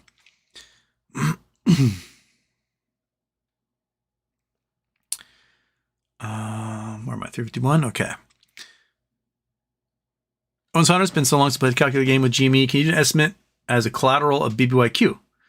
Well, we did a little bit of calculator game last night with that. We can doink calculator game. So right now, to short Bed Bath and Beyond, I think you have to have something insane. It's like 10 to 1. So you have to have 10 to 1 assets so you have to have $10 to short $1 of Bed Bath and Beyond. Someone posted something, I think it was on Reddit, showing their account and how it was working for them to short. And so their liability is probably pretty huge. So that means if the stock price runs $10, then they're at their collateral limit, but their collateral now has to be 10 times higher than that to go on. So you need a lot of liquidity at that point. That starts to compound, ends up in orders of magnitude. Right? So if to short $1, you have to have $10, and then the price goes from $1 to 10, all of a sudden you need $100. And you got to go out and find 90 more bucks. So, yeah. But if we were to look at the liability wise, we had someone posted FTDs. FTDs got listed today. And a couple weeks ago, they shorted 4 million shares at 19 cents. It wasn't you and me selling 4 million shares at 19 cents. It was somebody else selling 14 million shares at 19 cents. Okay, right now, they're up, right? They're up. They've basically doubled their win. They shorted at 19. It's now at 7 cents. They're up. They're cool. Okay, let's say it goes to $1, right? So 4.4 million. Oops. That's sorry. It goes to $1. That becomes $4,400,000 in liability. Okay, $4,400,000 in liability. They made 19 cents. So times 0.19. Oops, I did that wrong. Clear. 44,000,000 times 0.19. There we go. They made $836,000. They owe $3.4 million. $3.6 million. They're $3.6 million in the hole if the stock price goes to $1. That means they need to have 10 times that to meet their margin. So let's get this here. So they're 3.564 million. I'm just going to go times -1. Oops. Times -1. Times 1 negative. There we go. So that's how much is in the hole. They need 10 times that. So they need $35,640,000 in capital to do that before. When they only they only needed 1.9 million or whatever in capital before to do that. So they need $35 million just to meet the margin requirements if the stock goes to $1. Just on that one day when they shorted 4.4 million shares at 19 cents. That's a lot. If it goes to $20, $30, $40, $50, okay, let's say that those 4.4 million shares goes $50, right? That's $220 million in direct liability they need to close, but to maintain their margin, they're going to need $22 billion. So if you are a small-time little short seller, you're just some dude day trader, and he's like, you're going to get fucked. These guys can get fucked on this Bed Bath & Beyond. I'll sell a couple million shares at 19 cents, and the price goes to $50. That's not unreasonable. Hertz went to 45, right? You suddenly might have to come up with $22 billion in liquidity or capital to keep from being liquidated. You're getting liquidated. So, that's no me gusta. You're not going to do well on that one. calculator game is fun to show like what these liabilities can turn into for these folks. Yeah. I'm just imagining you have a couple of those like little troll guys on Reddit, and like they can either close out their shares at $50 a share, which is, $200 million, or they can come up with $22 billion in liquidity. Like they're fucked either way. There's no way they can come up with that cash regardless. So I would love to see the screenshots of these guys' accounts when that comes true. Delicious. Okay, there we go.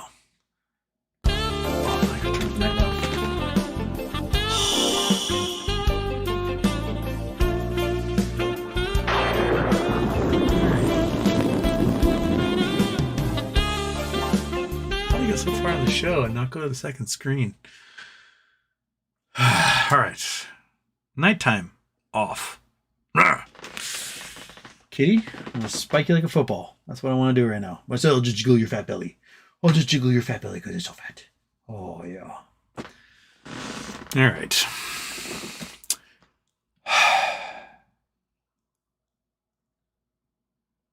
Eileen's twiddling her thumbs. Everyone, just get in there. Twiddle those thumbs. Josh Dobbs, MOASS comes to fruition. How long do you suppose it lasts? How many days, weeks to get all the way to the top? Any signs to look for to know if it's just dipping or coming all the way back down?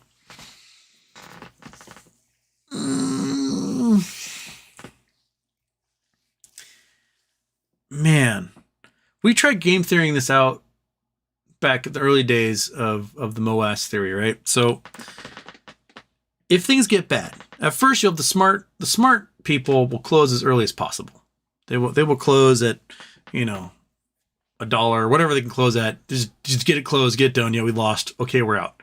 The dumb ones, or the ones that are way over leveraged, they won't have the money to do it. They won't be able to do it. And their broker is going to take control of their accounts and just start liquidating their assets and using those assets to close. And they won't have enough in assets to close. Remember, they got this 10-to-1 liability, right? They borrowed way too much. They're going to owe way too much. And like their assets are this and their liabilities are this. So this blinks out and their liabilities go like to there, right? And then it becomes the prime broker's problem. So the prime broker, whoever lent them that money, they're now on the hook to close those positions. So the prime brokers, their trading computers are going to want to close this crap as fast as they can, get it over with, get it done with. And the trading computers are just going to buy. Anything that's available, anything that's being sold at market, anything that's being listed at market prices or at limit orders. Let's say the bottom row of limit orders are $100 a share. They'll buy up every single solitary one till that's all gone, and they're going to go to $100.01 and buy up all those. And they'll go to $100.02, buy up all those. And they will do that. They'll clear out everything in those limit orders, and they will buy until they've bought the last share they need, and then the buy pressure is over. That's it. Now, if it ends up being freakishly huge to the point where the prime broker's assets are gone, they're going to need cash from the government.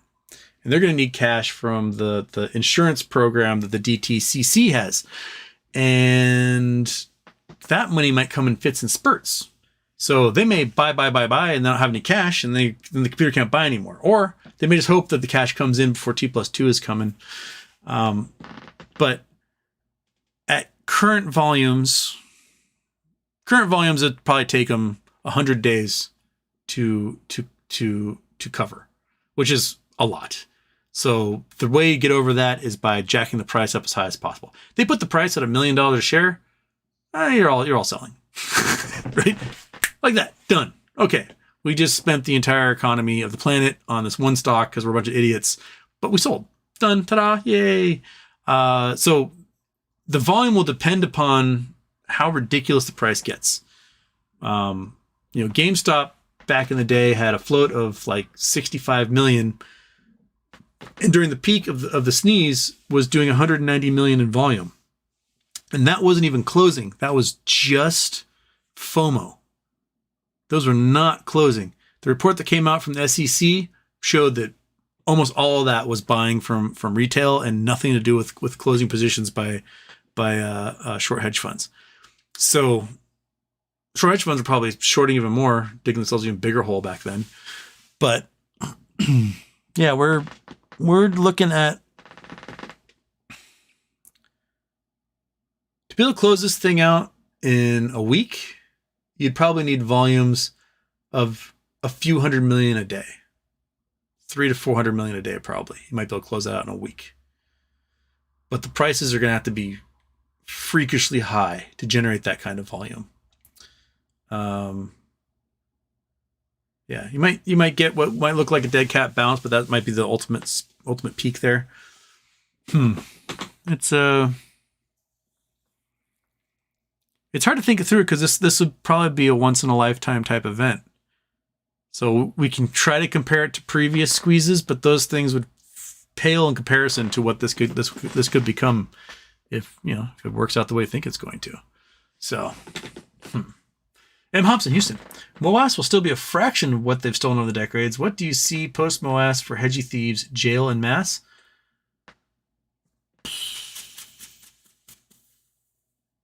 If the hedgy thieves are smart, they've taken every bit of cash they have and they put that sucker in an offshore account. Now, an offshore account might be attached to their brokerage or to their hedge fund. And so when regulators come, they go, look, we have all this cash over here. We've got plenty of capital. But when it comes time to get liquidated, they will cut that little tendril that connects them to that account in the Bahamas or Caymans or whatever. And they will just, oh, the money's not there. Sorry. And you don't have subpoena power in the Caymans. So, oh no, I guess I got to go live in the Caymans. Bye-bye. That's the smart ones. The dumb ones will put all their money into a domestic bank account and then won't be able to go anywhere when the FBI finally comes. They'll be sitting in their office going, took you long enough. And that's the dumb ones. That's the Bernie Madoff ones. So, yeah, we'll probably see where it goes from there. But jail will be awesome. Jail would be absolutely fantastic. And I would be totally happy to see them all just rot. Do it. Rot in hell. Every single one of you. Okay. Aren't your friends here from Wahoo? Hello. JM, YouTube is advertising vacation packages in your show. Smart YouTube. We're all living in that little fantasy world, playing that mind theater. It's our entertainment expense going on. That's what we're doing. Mardana Sharif Welfare Trust. What about if anyone bought at leverage on eToro? I know nothing about eToro. I don't know enough at all. Sorry.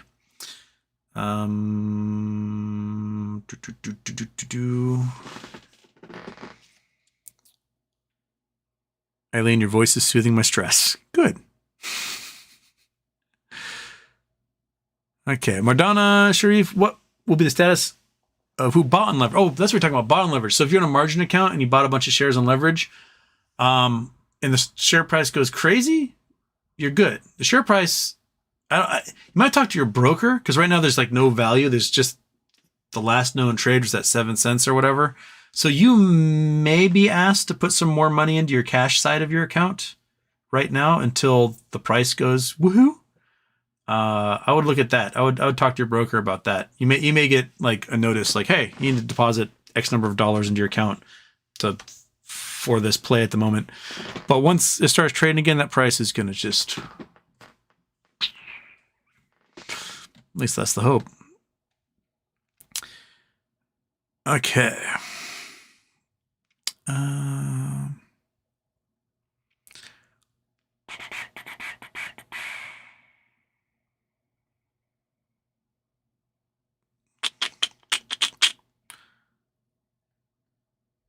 Okay, Z to the U. I listened to a space call this morning with smart people who broke it down. We're going to moon. Advanced chess stuff, it's all in the legalese. It's all in the legalese, and the way the legalese is worded is very specific. And the shills you'll find on the internet telling it's all over, they're misusing the legalese. The value in Bed Bath & Beyond was the nolles, the net operating losses. And the only way anyone can benefit from those nolles is if the creditors agree to exchange the debt for equity. And if that happens, they have to let at least 50% of the company ownership be us, be the shareholders. There's no way around that. They can't use the nolles and not do that, right? Or they just go, well, I guess we're never going to get paid, and they walk away. But then why do the name change and have 901 million shares and, go through this effort of canceling and going to a CUSIP, and like, there's no reason for that. Why would you spend all this money on these securitized debt only to never use the securitized part of that debt? Like, the whole point of securitized debt is, if you fail, I get you.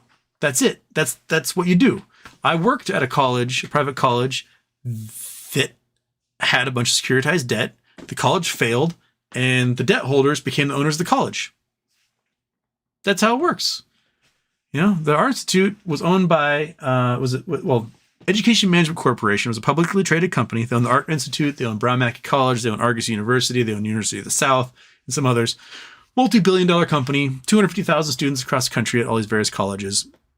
Goldman Sachs bought a huge portion of the company and then put their douchebags in charge. And those guys over-leveraged the company to the tune of billions. They take out billions of dollars in loans, give themselves billions of dollars in bonuses, and sell off all the assets of the school, and then didn't pay their bills.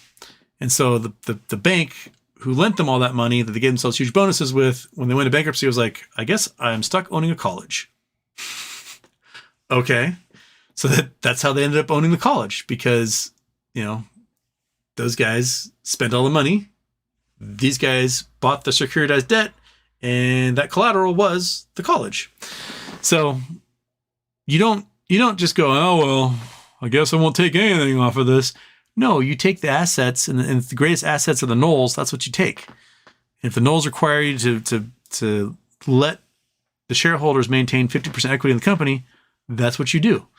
So you'll see them, they'll be like, oh, no, the nolles are done. The company's dissolved. The company's not dissolved. It's still there. It's just had a name change. It's still liquidation. No, it's not. The website says it's non-liquidation. No, the nolles can't be used. Well, yeah, they can't be used if they don't give us our equity. So, the nolles aren't that much. Really? Because they only spent maybe $30 million on the securitized bonds, and they're going to get $800 million to several $billion in nolles. Seems like a good deal. So it's they'll like leave stuff out and obfuscate and try to move the goalposts and do all that stuff. All I have to do is just, there's going to be a distribution. They're going to bet from the nolles because they're worth a fortune, and something's going to happen. And you guys are screwed. That's all you need to know.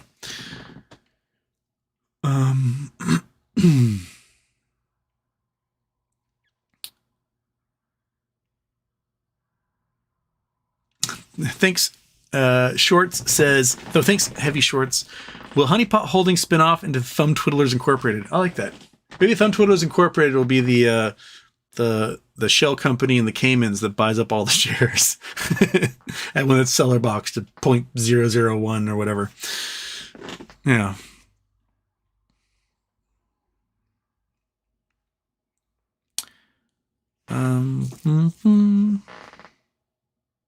Butterflies all through the Teddy books.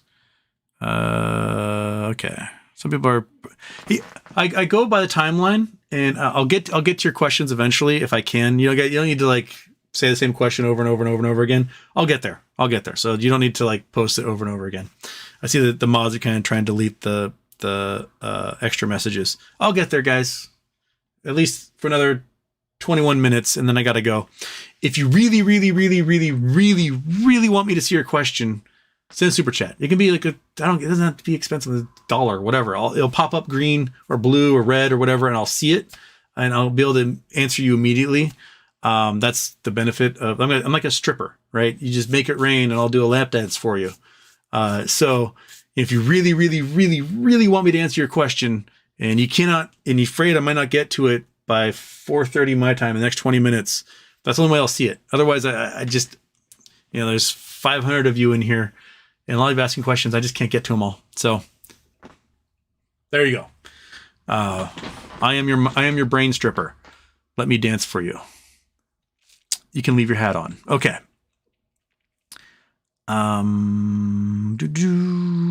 You cost of borrow still 147%. Make it make sense. Because they know they're screwed. That's why. Lewis, merge your baby with GameStop to form Teddy, or make an umbrella corporation, or make a whole bunch. I don't know. I do not know. ABC, the Shills on BBBY banned you? No. Well, I mean, the Shills got me banned in general from Reddit. So I'm a two-day think about what you've done, but they won't tell me what I've done. It's like that cliche of like, are you mad at me? No, I'm not mad at you. Did I do something? You know what you did. I don't. That's what someone who knows what they did would say. That's my dynamic with Reddit at the moment. Just tell me what I did. I was probably super mean to some shills, and the shills reported me, and some bot was like, that looks mean. Block. So there we are.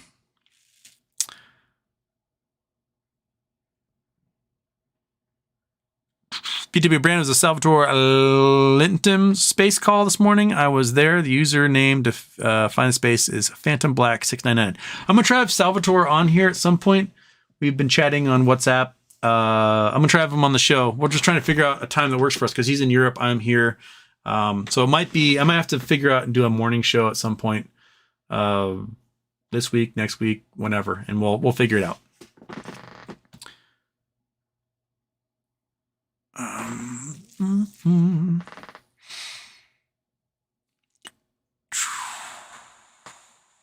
Person with no name, E-Trade, told me they would DRS my NextBridge shares for $60, which the cash will settle tomorrow, and I'll try again.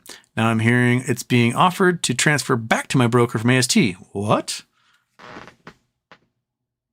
I don't know anything about that. I've not been told anything about AST. Mine got transferred over in August, and it's cool. That's where we are. Moopulin. Dance Stripper Dance. Hey, you're not the big booty Latina I ordered. No, I'm here to disappoint. I'm all scratchy. You're just going to get like a burn across your skin. Yeah, Moopulin, you still need to send me a message. Well, I won't be able to get you back, but in 2 days, when I'm allowed to use my DMs again, send me a message and I will get you your Blue Sky invite code because you won the backup drawing because we had a couple people say, I don't need it. So you, Kevin Rayonen, Prawesh Dungal, and Robert Hurt. You guys are and Walt the man in the middle. You folks are the ones who one have not claimed your prize. Oh, Watt DC. So let me read that again. Robert Hurt, Watt DC, Prawesh Dungal, Kevin Rayonen, and Moopulin. You guys all need yours. I got to scratch Julius off here. He got his. And Don Caesar Shadem and Darren Saunders, you won again this round, but you also won last month, so you got codes then. And what happened was a couple of the codes I sent people didn't work, and so they asked for another one, so I gave your codes away. So because you already have them, I figured it'd be okay with that. And remember, Halloween is Charity Tuesday this month, so expect something super sexy. And I expect you guys to just crush records for Charity Tuesday. Moopulin, you can give mine away. Thank you. Okay. That is noted. We're doing my pen. That means we can do a little raffle. How's that sound? You guys want to do a little raffle? We do one more. So Moopulin, we're giving Moopulins away. We can go to, boom, random name generator. Oh, I forgot to turn on the Chrome. Might as well get this all done here. Random name picker. There we go. So everyone's names are still in there. And let's see who's going to win this backup one here. Bing! Salient Sapien. Okay, that's our new one. Salient Sapien. Boom. All right, Salient Sapien.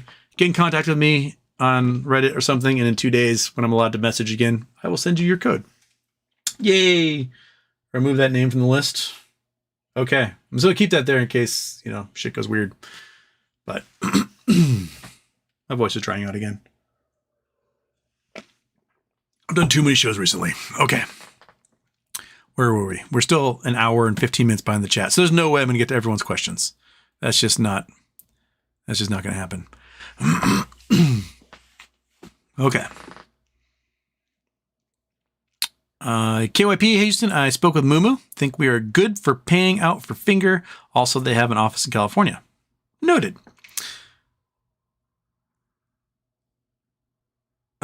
Coffee Notes and Homer, no swapping T35 debt should be part of the investor's bill of rights. That is another good one on there. Okay, so no swapping FTDs. Boom. Plus, like no naked shorting should mean there's no FTDs anyway, but yeah, we'll just double down and make them pay for like two different laws.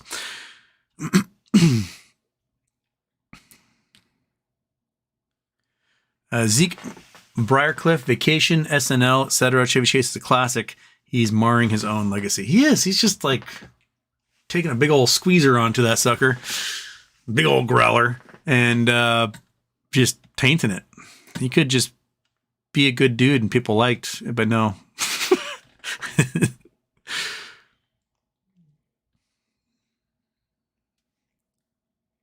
Park Life, do you think there's a message in the letter Ryan sent to employees about watching every penny, or just a concerned CEO? I don't know if he even sent that letter. I've had no confirmation whatsoever that that was actually him. There's no header to it. There's no email address. There's, I don't know if he even said it. It was worded in such a weird way. It didn't sound like him, but maybe it was, and I'm just wrong. But I don't think it was him. I think it was shillbait. China Cruz is here. Park Life, do you think there is a message? Oh, that's one I just read. China Cruz, man, I was so pumped until 4 a.m. after watching your last video. Well, you know, I'm really pleased with the way things are going, and I'm just relaxing and thumb twiddling. That's what we're doing here. Every once in a while, we'll scratch a cat butt, because cat butts need to get scratched because they're fuzzy little awesomeness. Look at you. Oh, you're just a little fat guy. You're a little fat belly. You're going to roll off the bed because you're stretching too much. Yeah. Sweet little monsters. Surround yourself with sweet little monsters. They're such a joy.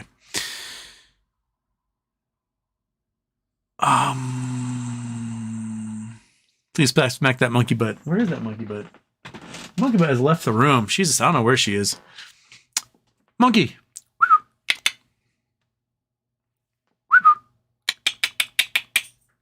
Here she comes. We'll smack that butt. Yeah, dude. Let's see what we got in the crinkly bag of goodness. The just most beefy smell in the entire world is this Costco bag. Woohoo! The whiff. It never ends. All right. Get up there. Okay. You want this? One of these? Want to come get it? Boom. How's that? You want to go tall? Go tall. You can get it. Come on. Come on. Oh, there you go. You want to give me a high five? Oh, good dog. There you are. Okay. Down. Hang on. Gotta go down. Okay. Into the jaws cam. Oh, that was quick. Didn't give you much time on that one. Watt DC gifted 5 use of wave membership. Oh, Watt, you're so kind.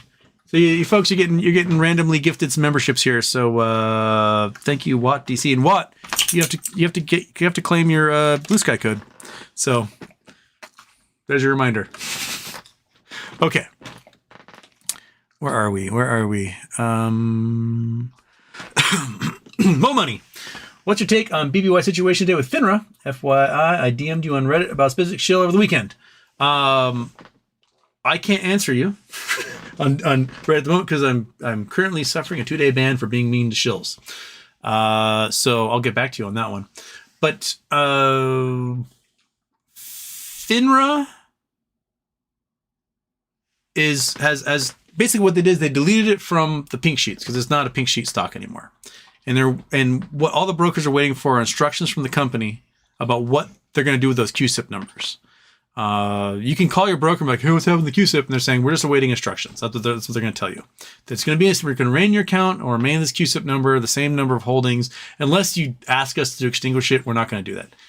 You might be a member of a shady brokerage. They might tell you something different, but a big mainstream brokerage with access to foreign markets and the OTC and stuff.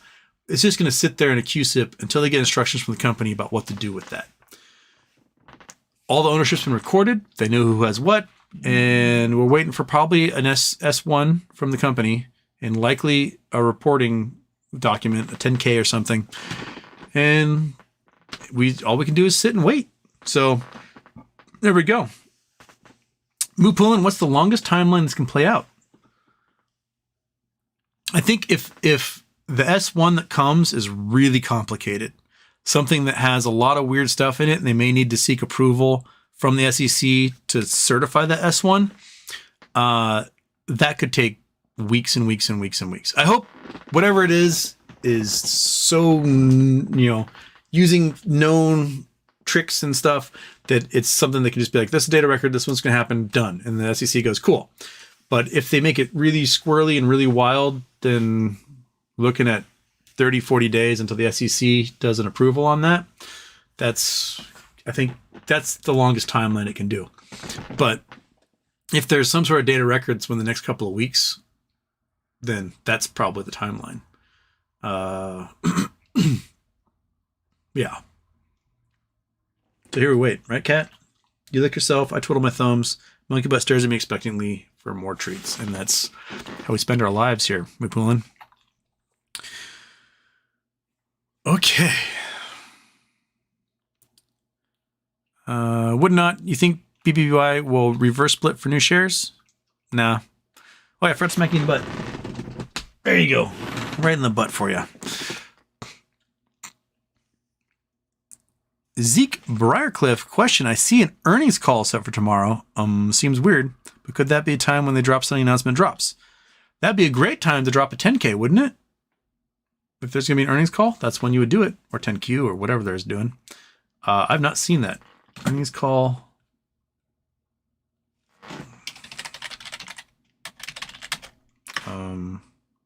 DK Butterfly 1. Edgar filing 3 days ago, 8K current report. Notified earnings release dates, SEC filing. Okay. Let's see here. Description, interactive data, filing date, period ending, bankruptcy receivership. I might do some searching on this, but I don't. Current page, interactive data, 17 documents. Okay, 8K, X99 graphic, data files, taxonomy extension, link base.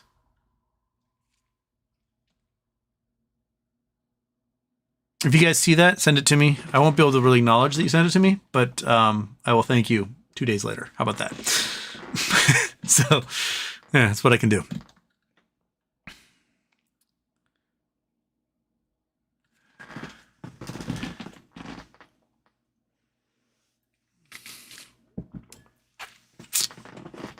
Okay. T-Mart, FTD's been updated up to 4.5 million. Excellent. Mupulin, if we find out hedge funds own SEC, couldn't they never find a way out of stamping anything for approval? S1, how would we know when they try?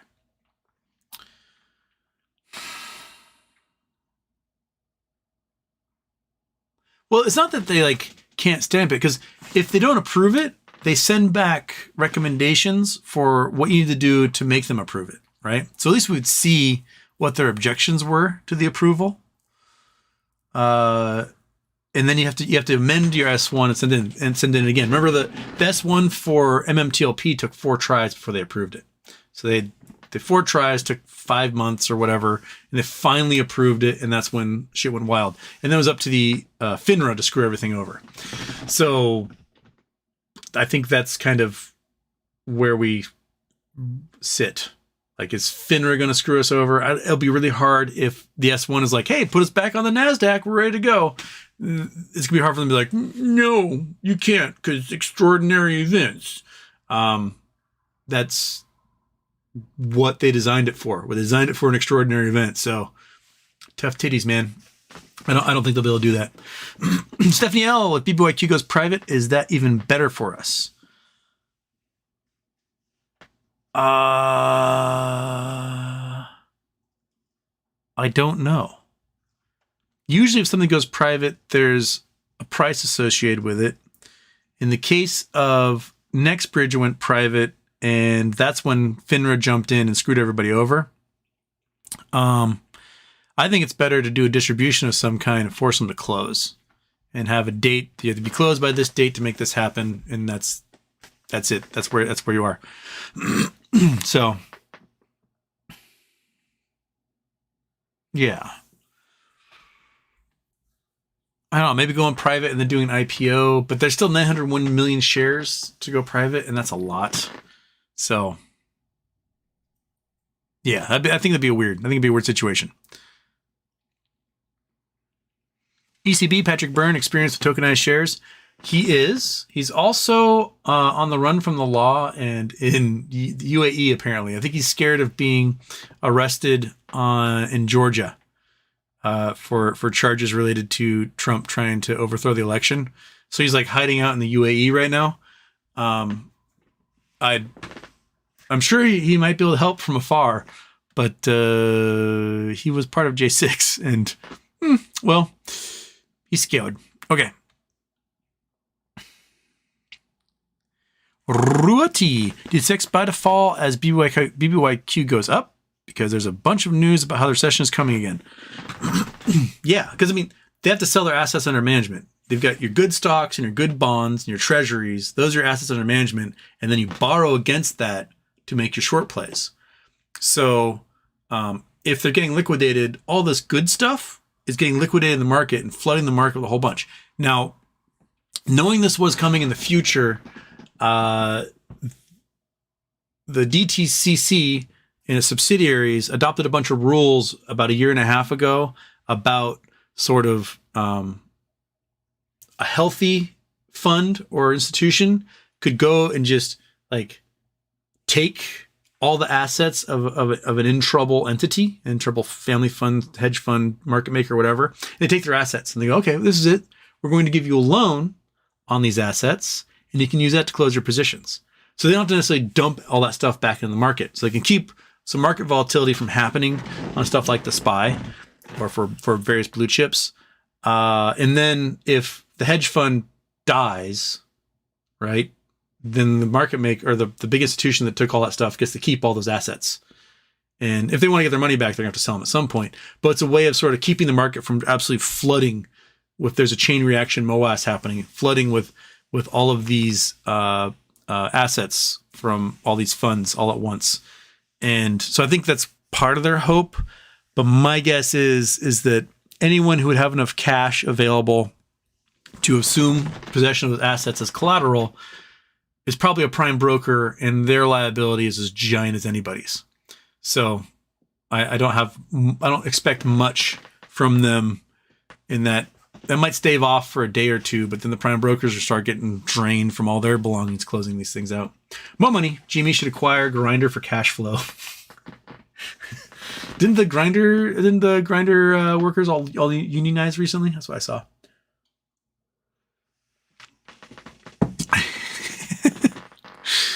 Okay.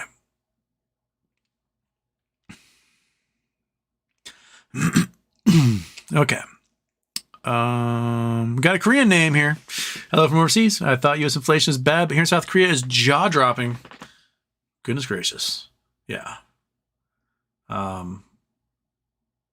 It's the United States did a pretty good job staving off inflation compared to a lot of countries. I mean, it's the worst probably in for like industrialized nations in Turkey and Argentina. Those are probably the two worst places. The UK is up there simply because the UK did Brexit and that just screwed everybody over in the first place. And then the supply chain and COVID and all that stuff hit afterwards. It was not a good 1-2 punch they did to themselves. I mean, they punched themselves in the dick and then the world punched them in the face.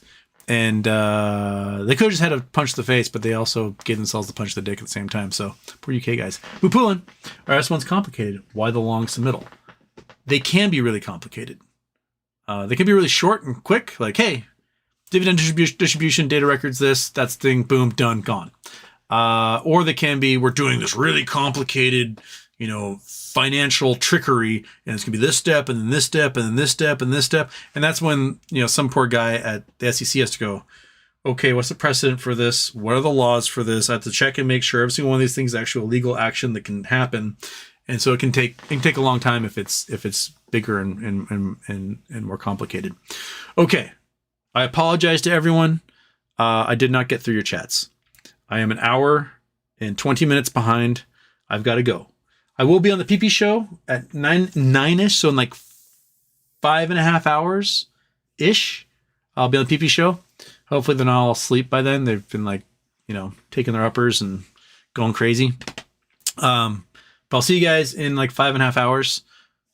Fingers crossed that I can still find my link and it will still work for me to get on there. But have a great day and take care of yourselves and each other. Give your dogs slaps in the butt. Give your cat a little chin scratch. High five your neighbor. I don't know. Help old lady cross the street with her groceries. Whatever. All right. Have a great night, everybody. And I will catch you on the flip side. And regular. Bing.